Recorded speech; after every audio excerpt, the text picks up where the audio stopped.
I've been studying Harlem like my entire life, subconsciously, just by living here, but a conscious effort ever since I was like, I turned my life around since I was 23, and I'm 80 now, right? Constant Baker Motley did a survey in Harlem, right? Yeah. And she entitled the survey, this special report, Urban Renewal, Negro Removal. Yeah. I was like 18 at the time, right? I said, if I ever get me some money, I'm gonna buy me one of these buildings. They ain't gonna get me out of Harlem. The Young Atlas team caught up with Dapper Dan to talk Harlem and how we protect this vital community. Dap is bringing his iconic store back to Harlem with an exciting vision that will help circulate the dollar while empowering the next generation of designers/entrepreneurs. Shout out to Club Card Tours for sponsoring this video. This is my mission. That's why I said I was born here, raised here, and I'm never leaving here. And I just want to tell this story, this Harlem story, man.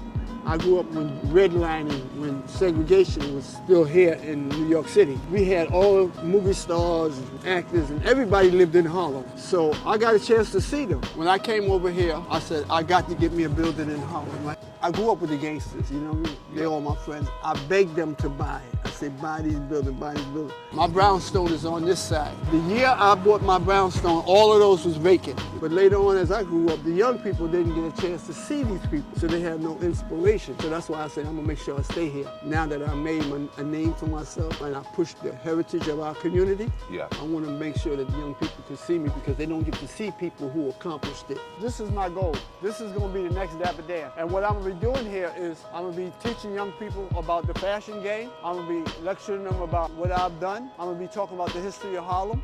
I see a lot of empty retail stores. The reason I'm here is to use this as a catalyst to get young designers to come over here and create, this could be our Fifth Avenue. What makes Dapper Dan so dapper? Poverty. When I was growing up, Goodwill was my Macy's. They shut me down, copied all my ideas, right? So I was in the underground for 30 years, and then Gucci and Louis and Fendi and all them ones, they started copying me. And they shut my business down. But I didn't give up. And then people found out that all them European brands was copying Dapper Dan, so Gucci had to come give me my props. So I opened up a store, the first black man to open up a store, a luxury store with a major brand in Harlem. I had a Gucci store, right? But my thing has always been to be independent. And you know how they have downtown, they have Fifth Avenue, have all those different stores. That's their Fifth Avenue. So I said, we need our Fifth Avenue. The community came together to celebrate Dapper Dan by doing a neighborhood cleanup. Let's make sure we show up to support Dapper Dan's new venture the way he's always been loyal to us.